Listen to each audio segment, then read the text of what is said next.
Well, hey there, and welcome to Wedding Planning Simplified. I'm Amy from Unmistakably You. I'm a wedding planner and educator here in London, Ontario, and I'm dealing with a sick kid tonight. So, my apologies for being just a couple of minutes late, but thank you for sticking around and hanging out to join me here, where I hang out every Wednesday night.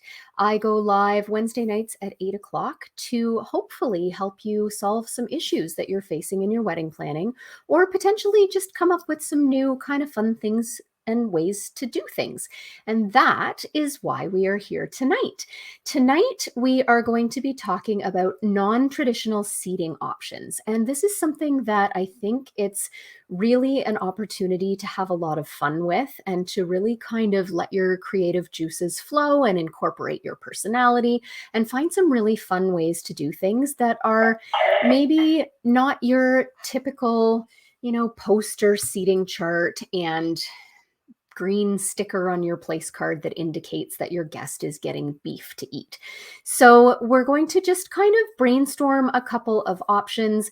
I'm not here to give you specific pictures or specific ideas necessarily. I kind of want to tackle some big ideas tonight because the big ideas are kind of where we excel. And then the nitty gritty, the specifics, the beautiful inspiration photos, well, that's what Pinterest is for, let's be honest. And we all know that you've got a Pinterest board going. So that's where you can maybe start to get some inspiration from the things we'll talk about tonight. And then you can apply that to your Pinterest searches and then maybe find some awesome ideas to springboard off of from there. I also want to welcome you if you are joining us as part of our holiday countdown in 2022. If that's the case, and this is the first time you're joining us here tonight, welcome. We're so happy to have you. Hopefully, we'll see you every Wednesday night from here on in. Or, you know what? Wednesdays are busy. Life is busy. I sure as heck know that. So if you can't catch us on Wednesdays live, the replay is always up. We have hundreds of videos in our media section on our Facebook group. So if you have missed some in the past, you want to check those out, don't hesitate to pop over there. And I also encourage you to post comments or thoughts or say hi. If you are joining us from the contest, you will get an extra entry tonight if you do comment and say hi and let me know your thoughts and maybe just kind of where you are in your wedding planning and the kinds of things that you're struggling with. We're always looking for ways that are actually concrete to help our viewers. So if there is something that you're working on right now that you just can't kind of quite get your head around, let me know. I'm happy to help. So let's dive right in. I always want to be respectful of your time. I know you have things to do and places to go. So with regard to non-traditional seating options, I'm not talking about the actual seating arrangement on the floor. I'm not talking about your floor plan. What I'm talking about is the way you get people to their seat. So let's start with some definitions. I want to talk to you and make sure that you understand the difference between a place card, an escort card, a seating chart, when and where you might use them and why. So to start off with, a place card is some kind of a designation. It doesn't have to be a card. It could be a cutout. It could be incorporated in a menu. It could be a vinyl iron-on to a napkin.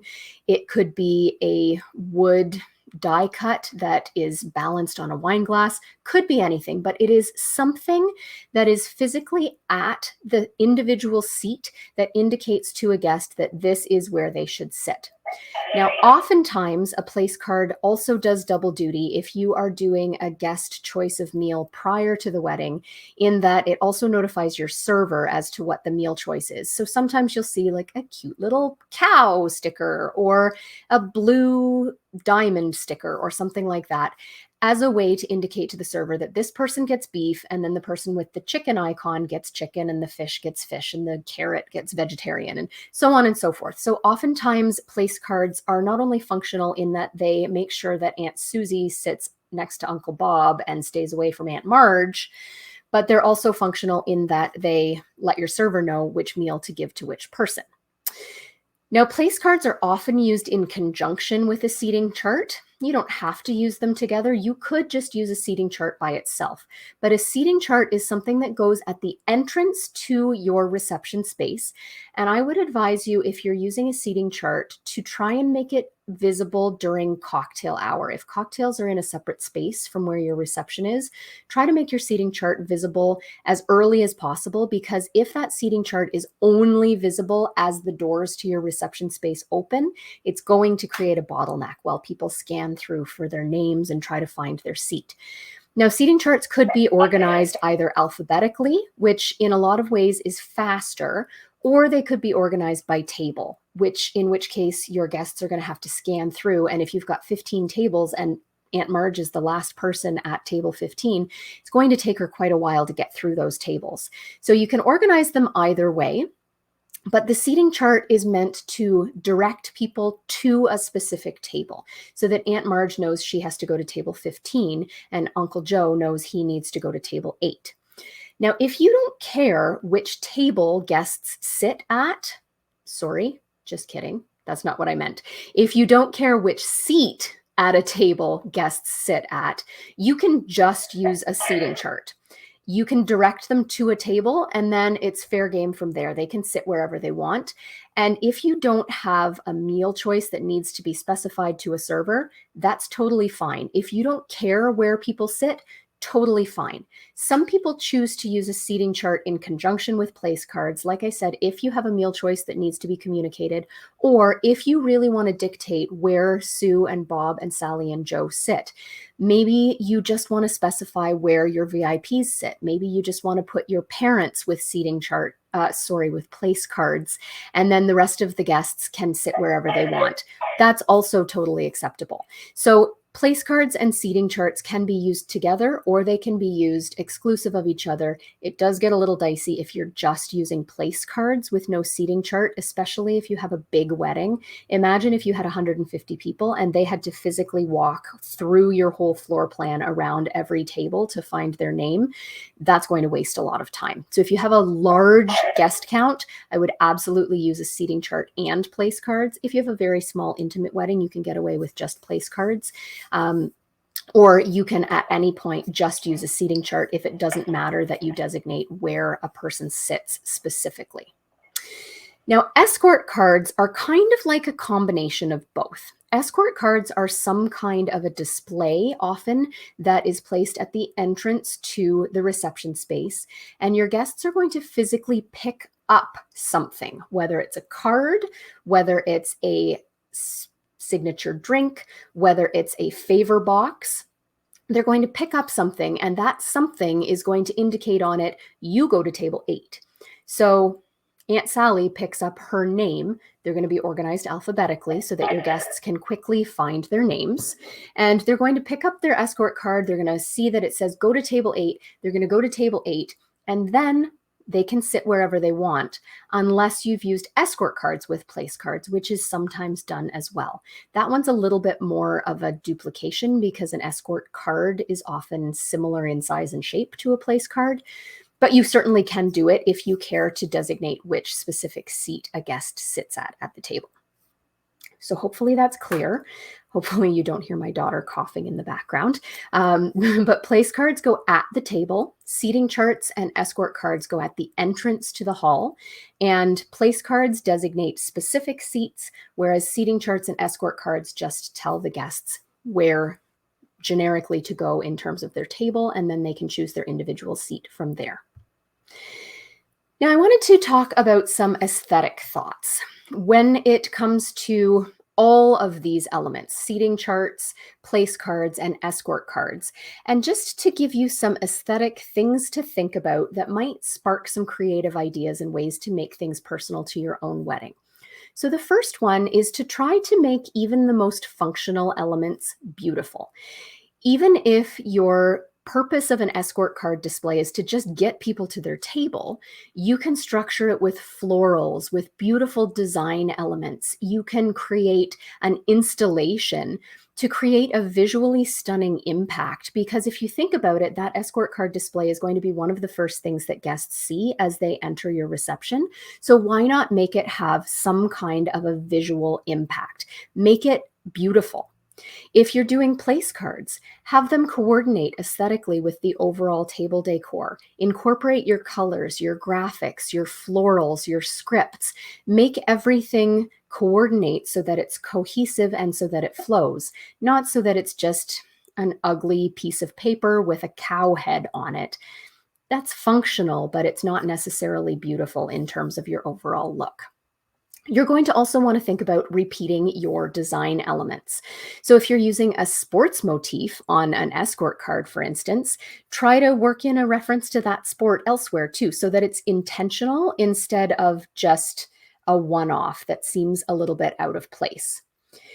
And then finally, be thoughtful about why you're choosing certain pieces. So, if in your venue specifically, you have a really large space in your foyer that doesn't really have a purpose, that's a great opportunity to create a stunning escort card display or have some kind of a large seating chart that is also beautiful. It fills space, it's functional, but it's also beautiful.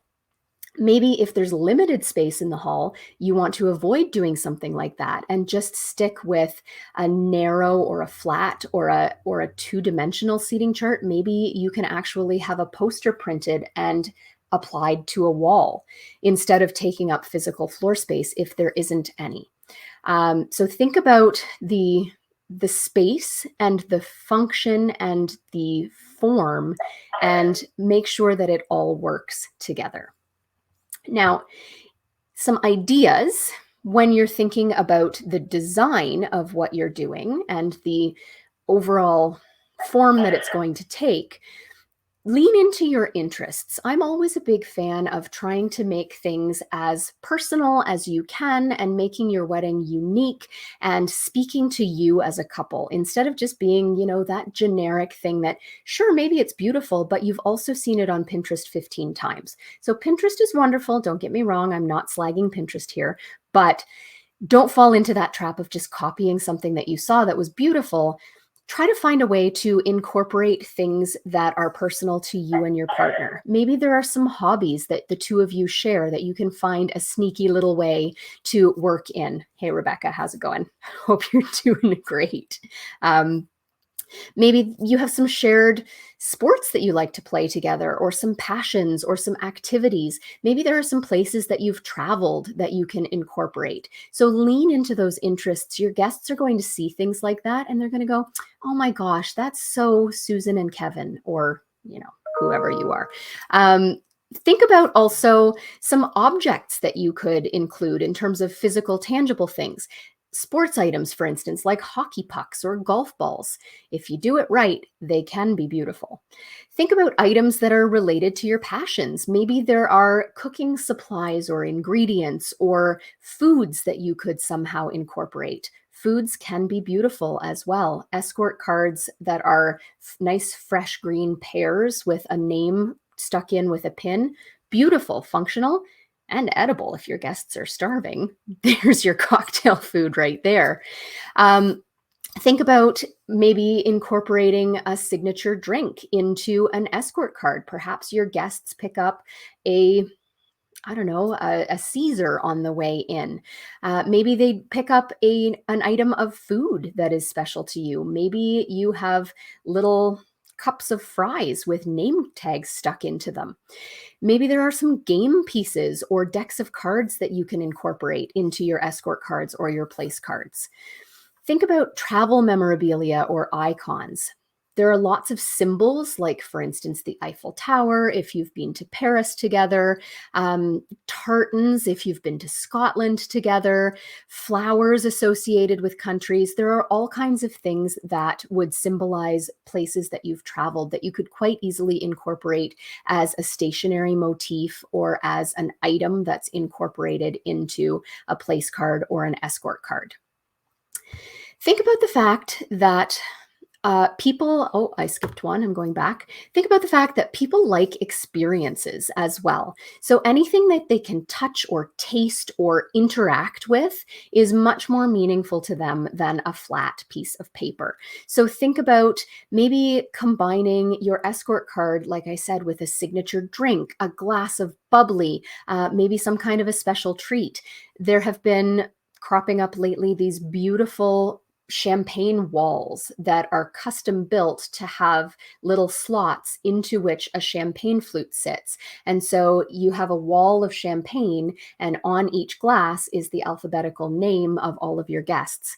Delicious, entertaining, and it's functional too, in that it decreases your bar line and gives guests a drink on their way into the reception. If maybe you're starting your dinner off with a toast, then everybody has a ready-made glass of bubbly right there and ready to go.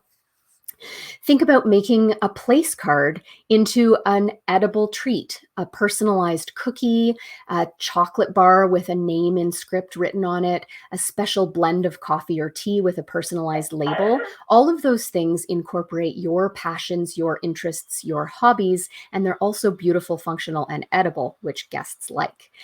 And interactively, if that's a word, which I don't think it is, but I just made it one. So there you go.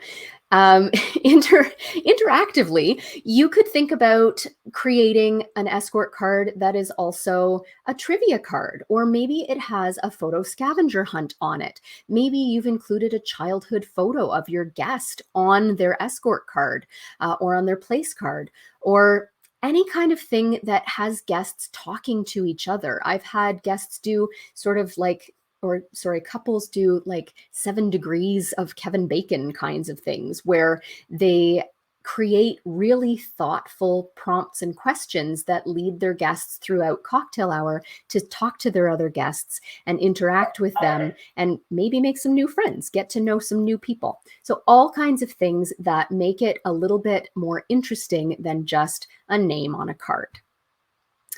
Think outside the box, which is what I encourage you to do with every element. So if you're thinking about ways to jazz up your place cards, your escort cards, things or objects to include, I am a fan, and you'll have heard me say this before if you've been listening for any amount of time. Anything spray painted gold is cool. Like, you can take plastic toys from the dollar store and spray them gold and they're going to be cool. So, depending on what your interests are, what your hobbies are, what your occupations are, maybe you find a bunch of little dinky toys and spray paint them gold and mount them on your escort cards. And how cute is that if you're a mechanic or some kind of a car aficionado? Lots of things can be cool if you make them cohesive, and spray paint is your friend. And it doesn't have to be gold, it can be any color.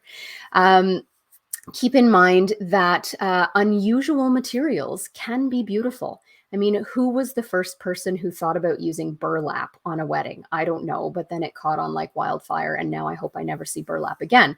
But there are lots of unusual, non-traditional elements that, if you use them artistically, can be very cool. Things like beer bottles, tin cans, chicken wire, all kinds of non-traditional things can be functional and beautiful if you use them correctly. And then finally, think about non-traditional placement. If you are doing a seating chart or an escort card display, could you hang it from a tree? Could you hang it from a copper frame in the foyer? Maybe you could suspend it from the ceiling. Maybe there's an awkward alcove that needs something custom built to fill it and make it useful. Maybe you can balance a place card on a wine glass, or tie a place card with ribbon to a chair back. So don't be limited by the way that people have done things in the past. As long as what you are thinking about doing is safe. So make sure if you're suspending things from ceilings or trees, they're not going to fall on someone's head. Think about the wind. We did a Facebook Live about that a little while ago, about how the wind is not your friend. So if you're doing anything suspended, anything large, then potentially wind catching outside, think about that.